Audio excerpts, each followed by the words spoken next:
Miércoles 24 de marzo de 2021. Tres mensajes del Evangelio de hoy, tomado del Evangelio de San Juan capítulo 8, versículos del 31 al 42.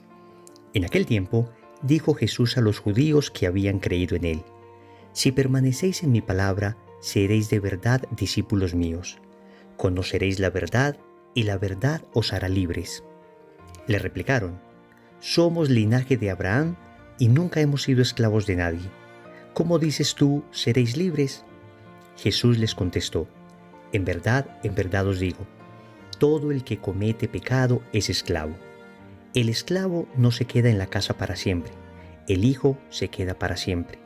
Y si el Hijo os hace libres, seréis realmente libres.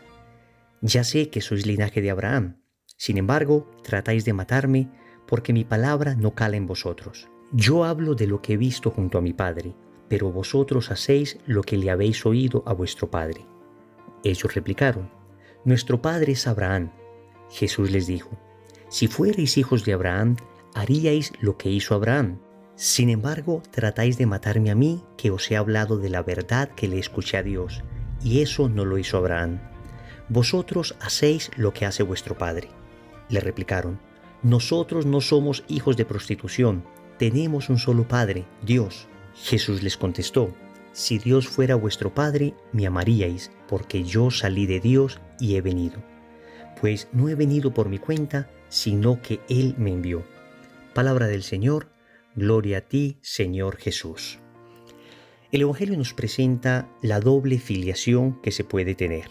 O se es hijo de Dios, o se es hijo del demonio. Es una batalla que el Señor trazó desde el inicio de la creación. En Génesis capítulo 3, versículo 15, el Señor dividió los bandos en dos: los hijos de la mujer y los hijos de la serpiente. Pondré enemistad entre ti y la mujer, le dijo Dios a la serpiente, entre su linaje y el tuyo. Ella te aplastará la cabeza mientras tú tratarás de herir su talón. Ese linaje de la mujer, del que viene Cristo, es el linaje que tiene a Dios como Padre. El linaje de la serpiente es el que tiene a Satanás como padre. Vamos a reflexionar tres mensajes de este Evangelio. Primero, permanecer en su palabra. Segundo, la verdad os hará libres. Tercero, el que comete pecado es esclavo. Vamos con la primera parte. Permanecer en su palabra. Podríamos decir que permanecer en su palabra es que su palabra permanezca en ti. Para ser verdaderos discípulos de Cristo es necesario que la palabra de Cristo permanezca en nosotros. Es fácil decir que nosotros amamos a Cristo, que somos sus discípulos, que le seguimos, pero el Señor ha dicho con toda claridad que es necesario que su palabra esté en aquellos que de verdad quieren ser sus discípulos. Y lo dice de manera absolutamente radical en el Evangelio de Juan, en el capítulo 14, versículos 23 y 24. Dice así: Jesús le respondió: Si alguno me ama, guardará mi palabra, y mi Padre lo amará, y vendremos a él y haremos morada en él. El que no me ama, no guarda mis palabras, y la palabra que escucháis no es mía, sino del Padre que me ha enviado. Entonces, puede decir uno que ama a Dios, y que sus gestos, acciones, palabras, comportamientos y su vida está dirigida completamente a Dios, como si fuera Él la opción fundamental. Pero luego, la realidad puede decir otra cosa. No solamente amo a Dios con mis palabras, fundamentalmente lo hago obedeciendo su palabra, es decir, haciendo que esa palabra de Dios permanezca en mí. ¿De qué me sirve entonces querer mucho a Dios, decir que le amo mucho, tener estampitas de la Virgen, mostrarme como muy católico, si luego no me he esforzado por salir del pecado? No me he esforzado por ser más justo, no soy todavía más caritativo, sigo dominado por la soberbia, la avaricia sigue siendo mi idolatría. La lujuria me sigue cegando y sigo utilizando a las personas como objetos. Mi carácter sigue siendo espantoso y termino hiriendo a las personas, faltando a la caridad continuamente. Soy discípulo de Cristo, pero su palabra no permanece en mí. Entonces no le amo de verdad. Es una exhortación, y la exhortación es clara: la coherencia. Digo amar a Dios, entonces a esforzarme porque su palabra permanezca en mí, a esforzarme por cumplir lo que Él me ha enseñado, las bienaventuranzas, los 10 mandamientos, lo que me ha mostrado con su ejemplo. Segundo, la verdad os hará libres. Señores, hoy todo el mundo quiere ser libre. Se habla de la libre expresión, del libre desarrollo de la personalidad, de que cualquiera es libre de hacer lo que quiera. Pero en realidad nosotros creemos que lo que nos hace libre es la libertad, y por eso se busca la libertad como un fin en sí mismo. El Señor dijo, la verdad os hará libres, no dijo que la libertad os hará libres. ¿Esto qué significa? Que la libertad es una consecuencia de la verdad. Nosotros no buscamos la libertad por sí misma, sino que la libertad se encuentra cuando encontramos la verdad. ¿Y qué es la verdad? En realidad la pregunta correcta es, ¿quién es la verdad? Jesús mismo en el Evangelio de Juan capítulo 14 versículo 6 dijo, yo soy el camino, la verdad y la vida. La verdad para nosotros entonces no es una idea, la verdad para nosotros no es un concepto, la verdad para nosotros no es una filosofía, la verdad es una persona. Cristo es la verdad. La verdad os hará libres podría traducirse en Cristo os hará libres. Pero por supuesto que la verdad de Cristo se expresa tanto en palabras como en obras.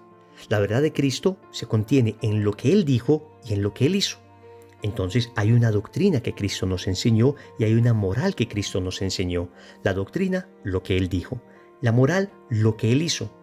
Y hoy más que nunca debemos cuidar esa doctrina y esa moral tal como Cristo le enseñó, custodiada adecuadamente por la Iglesia en su magisterio. Hoy vivimos en un continuo relativismo. Ya nada es verdad. Ahora todo el mundo puede expresar sus verdades entre comillas porque la verdad no existe. Cristo nos ha dicho que es la verdad la que nos hace libres, pero si hemos sacrificado la verdad, entonces nos hemos vuelto esclavos. Cuidado con el relativismo doctrinal, incluso que se vive dentro de nuestra propia iglesia. Doctrinas extrañas, ajenas a lo que nos enseña el catecismo, doctrinas que vienen a negar los milagros, la sobrenaturalidad, la divinidad de Cristo, la existencia del cielo, del infierno, del purgatorio, la existencia de los ángeles, de los demonios. Qué cantidad de doctrinas extrañas nos encontramos, ajenas a lo que nos ha enseñado el Evangelio y Cristo. Y también el tema de la moral. Pareciera que hoy ya nada es pecado, cada cual puede hacer lo que quiera y lo único que sería pecado es algo que te haga sentir mal. Cuando la doctrina de Cristo, cuando la vida de Cristo, cuando el magisterio de Cristo en la iglesia nos ha enseñado que no es malo solamente aquello que nos haga sentir mal, sino aquello que va contra la voluntad de Dios. Puede que yo me sienta muy bien haciendo algo que vaya contra la voluntad de Dios, o por el contrario, puede que no me sienta tan bien haciendo algo conforme a la voluntad de Dios, que implica sacrificio, que implica esfuerzo. El criterio no es mi sentimiento, el criterio no es lo que me haga sentir bien o mal, el criterio es la voluntad de Dios. Y en esa voluntad de Dios encuentro la libertad interior. Tercero, el que comete pecado es esclavo. Repito, hoy todo el mundo quiere ser libre. El mundo te enseña que el pecado te hace libre, pero la realidad enseña lo contrario. Todo pecado engendra vicio y todo vicio esclaviza. Yo conozco esclavos del licor, esclavos de las drogas, esclavos de la avaricia. Conozco esclavos de su propio temperamento.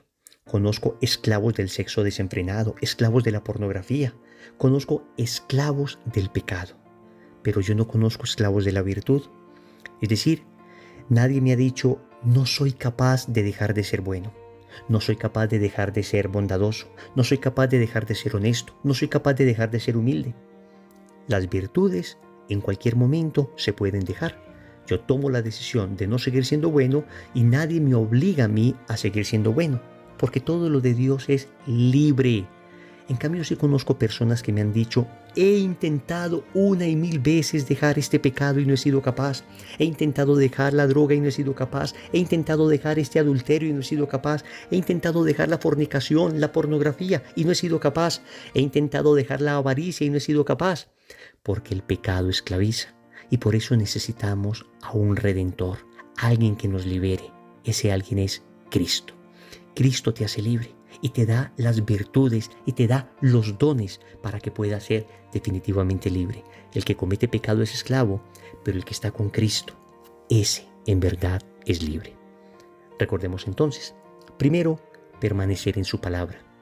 Segundo, la verdad os hará libres. Tercero, el que comete pecado es esclavo. Compromiso.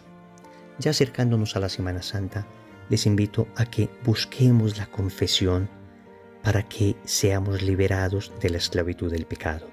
En el nombre del Padre, y del Hijo, y del Espíritu Santo. Amén.